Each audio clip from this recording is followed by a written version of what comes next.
Hello students, स्वागत है आपको हमारे यूट्यूब चैनल पे। देखो आज हम लोग देखेंगे, ठीक है, आरबी का जो लाइव मॉक टेस्ट हुआ था उसके सॉल्यूशन देखेंगे हम लोग। ठीक है, तो क्वेश्चन देखो क्या कह रहा है।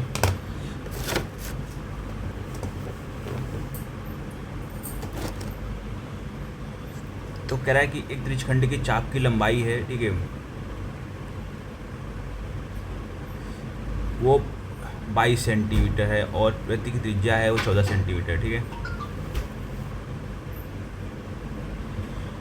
तो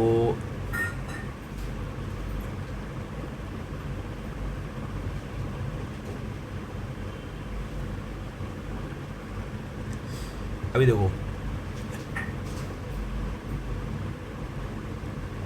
तो आपको डायरेक्टली फॉर्मूला यूज़ करना है, हाफ चाप गुणे, ठीक है, चाप की लंबाई गुणे त्रिज्या। ठीक है, तो हाफ 22 गुणे 14 बराबर 154 हो जाएगा। ठीक है, इसको सॉल्व कर लोगे आप। अब देखो ना, अगला देख लेते हैं भाई फटाफट। इस टाइप क्वेश्चन देखो, ये आपका 2 7 12 15 17, ठीक है, तो जो इसको सॉल्व करोगे आप, ठीक है, तो ये एपी का टर्म बनना था। ठीक है,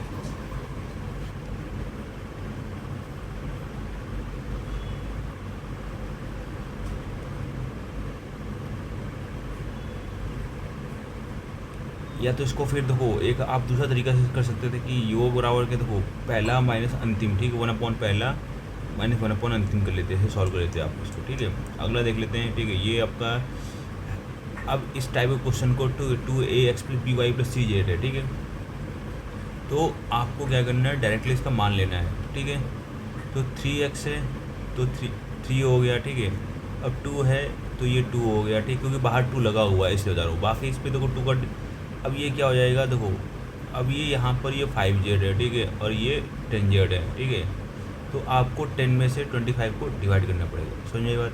तो सिंपल सी बात है कि यहाँ पर कोफिशिएंट कितना है, 3 है, यहाँ पर कोफिशिएंट कितना है, 1 है, तो 3/1। यहाँ पर कोफिशिएंट कितना है, 2 है, 2/1। ठीक है, यहाँ पर 10 है तो यहाँ पर 10/25 यानी 2/5। तो x की वैल्यू इतनी हो गई, y की वैल्यू और z की वैल्यू थी। ठीक है,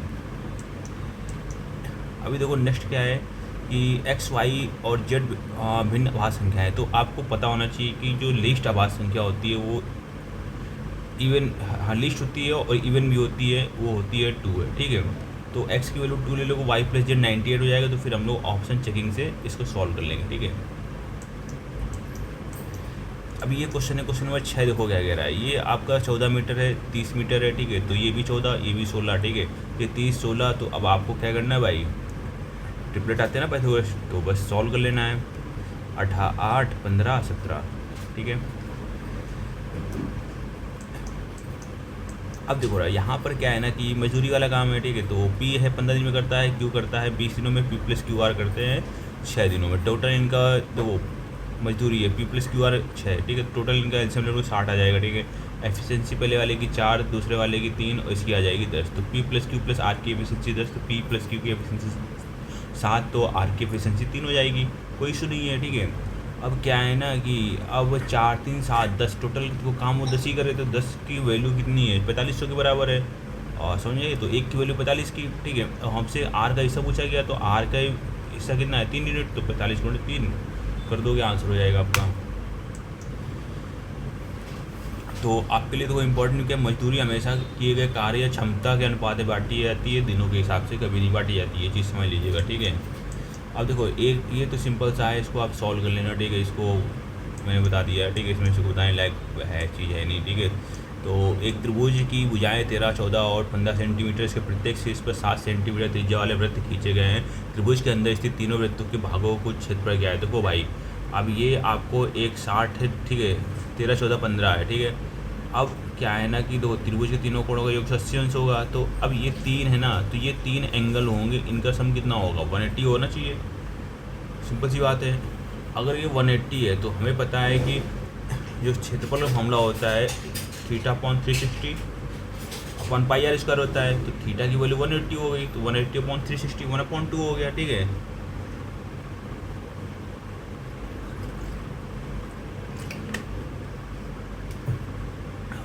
तो 22/7 इंटू आर स्क्वायर, आर की वैल्यू तो समझ आया आपको।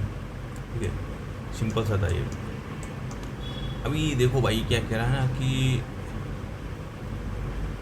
4 वर्ष पूर्व पिता और पुत्र की आयु अनुपात 5:1 था, ठीक है। तो डिफरेंस कितने का है, क्रॉस डिफरेंस देखते हैं हम लोग, ठीक है। इसको चलो, तो यहाँ पर देखो रहा है इनके बीच का डिफरेंस कितने का है, ये 5:1:4 का, यहाँ पर कितने का है, 2 का है। तो भाई क्या करना पड़ता है अपने को, ठीक है, डिफरेंस तो सेम करना पड़ता है। तो यहाँ पर देखो ये बनना था 4, यहाँ पर सॉरी यहाँ पर कितने का था, 4 का, तो यहाँ पर था 2 का, तो 2 का मल्टीप्लाई करेंगे तभी सेम बनेगा, 2 3 6, 2 एकम 2, समझ में आ गया। अभी क्या हुआ ना कि ये 6 से 5 हो रहा है ना, तो एक इकाई, तो एक -4 + 4 तो 8 हो जाएगा। जब कभी एक पहले का और बाद का तो आपस में ऐड होते हैं, ठीक है, तो 4 4 8 हो गया, तो एक इकाई की वैल्यू हो गई 8 वर्ष। तो पूछा क्या जा रहा है, पिता की, तो 8 × 40 और 4 वर्तमान, तो 4 साल बाद, तो यानी 40 + 44, ठीक है, समझ में आया।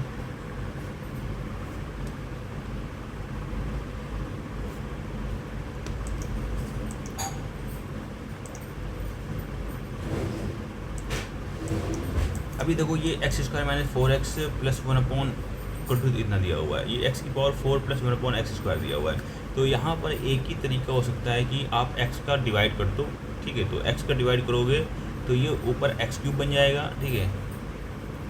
मैं इसको आपको सॉल्व करके बता दूँ, ये आपको दिख पा रहे हो, तो ये x³ + 1/x³, x + 1/x बन जाएगा, ठीक है। तो k बराबर हमें क्या करना है, अब x, तो ये बन गया, तो x + 1/x की वैल्यू हमें पता है 4 है। x³ + 1/x³ की वैल्यू कितनी हो जाएगी, 4 का क्यूब करेंगे 64 आ जाएगा, और 3 गुना करेंगे तो 12 आ जाएगा, तो 52 आ जाएगा, ठीक है। तो 4 का भाग देंगे 52 में, तो 13 आ जाएगा आंसर हमारा। अब इस टाइप क्वेश्चन देखो भाई, इसमें क्या है ना कि आपका 7 + 7 + 7 है, ठीक है। तो अभी आपको 7 क्या करना है, ठीक है। अब यहाँ पर तो 7 सबके हाँ, दहाई के अंक में क्या है ना, देखो 5, एक स्मार्ट तरीका है ये कि सबके इकाई का अंक 7 है, तो 7 है वो 1 2 3 4 5 बार आएगा, 7 × 35 हो जाएगा, तो ये 5 हो गया, ठीक है। फिर से अब क्या होगा, एक डिजिट कम होगी, 7 चौका 28 हो जाएगा, समझ आई बात। तो 28 3 31 होगा। तो अभी भी आपके 2 ऑप्शन मैच करते आ रहे हैं, ठीक है। अभी भी आपके 2 ऑप्शन एक मैच कर रहा है, एक 4 भी मैच कर रहा है। अच्छा, अब जो फासला होगा वो आगे जाके होगा, ठीक है। तो आगे जाके फासला होगा, तो हम लोग जैसे ही क्या है ना कि हमने पर कितने अंक थे, 3 2 5 थे, ठीक है। 1 मिनट से बताना ही पड़ेगा बोर्ड पे, देखो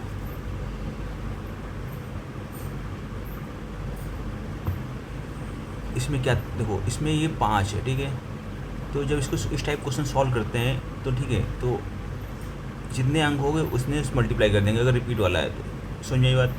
तो 3 चला गया। अब फिर जब अगले में जाएंगे तो आपको 5 से नहीं, 5 अंक थे, अब क्या है ना, कितने, एक तो कट गया, तो कितने अंक बचे, 4, 7 चौक 28 3 31, ठीक है। 3 ले लेना है फिर से, ठीक है। अब ये फिर से ही कट जाएगा, अब 7 का 21 होगा, 21 3 24, ठीक है।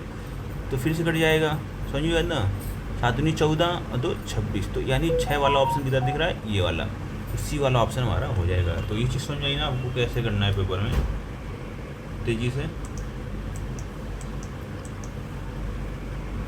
अभी देखो क्या कह रहा है कि सरसों के बीज का है, ठीक है, 25% तेल निकाला जाता है और अवशेष है वो 16 प्रति किलोग्राम बेचा जाता है। बीज 60 रुपये प्रति किलोग्राम खरीदे गए और प्रसंस्करण लागत 4 रुपये है, तो भैया 60 + 4 तो इसका लागत हो जाएगा, ठीक है, समझिए ना। तो 6400 हो जाएगा, ठीक है। अगर हमने मान लिया कुल बीज 100 kg इसने खरीदे थे, कुल बीज कितने खरीदे थे, 100 kg, तो अब 64 हो गया, तो 64 × 100 6400 हो गया, ठीक है। अब 20% का हमें प्रॉफिट चाहिए, ठीक है। तो 20% का प्रॉफिट मतलब क्या हो गया, 64 × 128, ठीक है। तो 64, तो हम लोग ऐड करेंगे 64 से इंटू 1.2 कर दो या डायरेक्टली 100 का 120, ठीक है। तो 1.2 डायरेक्टली कर दो तो 76801 आएगा। अब क्या कह रहा है, खली से रिकवरी है वो 75 किलोग्राम है, तो 75 किलोग्राम 16 की 10 से बचेगा, तो इतना 12,001 रुपये रिकवर हो गया, ठीक है। तो 7680, अब तेल से कितना निकालना है, 7680, ठीक है, -1200, 64,801 निकालना है, बस 25 से भाग दे दो आप, सॉल्व हो जाएगा आपका।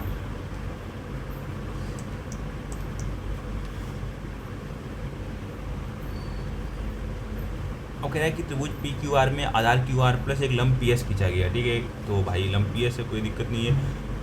अब कह रहा है कि शीर्ष इतने इतने दिए हुए हैं, तो लंब पी एस की ढलान क्या होगी। तो इसका मैं तो सिंपल सी बात है यार, इन दोनों के आप एम निकाल लो, ठीक है, प्रवणता निकाल लो। तो प्रवणता निकालने का y2 - y1 upon x2 - x1, तो 3 में से 2 गए 1, 4 में से 1 गया 3, m1 × m2 होता है 1/3, तो आपको 1/3 का उल्टा ले लेना है -3, ठीक है, सिंपल सी बात है। जब उसका लंब वाला पूछा जाएगा तो उल्टा करके माइनस साइन उल्टा कर देंगे, तो यहाँ प्लस में था यहाँ माइनस हो जाएगा, तो बस।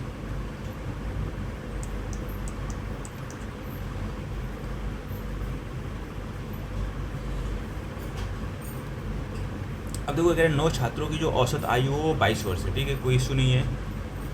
9 छात्रों का औसत आयु 22 वर्ष से पहले 5 की 20 तो 9 22 9 198 हुआ, 20 5 100 हो गया, ठीक है। तो 98 बचा कि समझ में 98 100 घटा तो 98 बचा, ठीक है। अब कह रहा है छठवां 7वें से 6 वर्ष छोटा है, तो कोई दिक्कत नहीं है, अंतिम दो समान है, ठीक है। तो प्रत्येक पहले 5 के औसत से 10 अधिक है, तो 7वें का औसत क्या होगा। अब देखो इस टाइप क्वेश्चन कैसे करना है।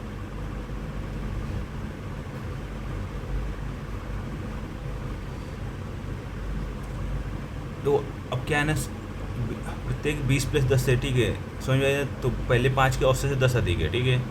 तो पहले 5 का औसत 20 था, अब 10 अधिक है तो कितना हो गया 30 हो गया। अब कितने बंदे हैं, ठीक है, अंत समझ में। तो 30 और 30 दो कितना हो गया 60 हो गया, अंतिम दो समान है ना, 30 30 60 हो गया, ठीक है। तो अब 98 बचा था, 98 में 60 चला जाएगा, कितना बचेगा 38। अब 6वें 7वें का ऑप्शन निकालना है, ठीक है, तो 2 का भाग दो 19 आ जाएगा, समझिए बात।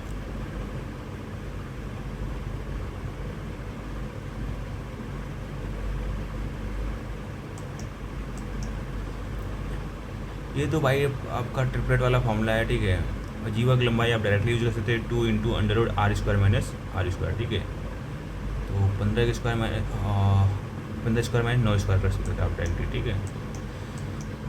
अब सम बहुभुज देखो 360/x 360/2x, ठीक है। अंता कोणों का अंतर 18 है, ठीक है। तो देखो अंता कोणों का अंतर बाह्य कोणों का अंतर होता है, तो आप बाह्य कोणों का अंतर ले लो, ठीक है। अंता कोणों का अंतर अपने आप ही आ जाएगा, ठीक है। तो प्रत्येक बाह्य कोण कितना होता है 360/x होता है, तो वो दोगुनी थी बुझा तो 360/2x हो जाएगी। तो इन दोनों का अंतर ले लोगे, इसे सॉल्व कर लोगे तो आपका आंसर हो जाएगा, ठीक है। तो अगर आपको ही फास्ट तरीके सीखने हैं तो आप हमारे व्हाट्सएप ग्रुप पे जुड़ो, ठीक है, इंस्टा ग्रुप पे जुड़ो, और आपको इस टाइप के बेहतरीन क्वेश्चंस जरूर मिलेंगे, ठीक है।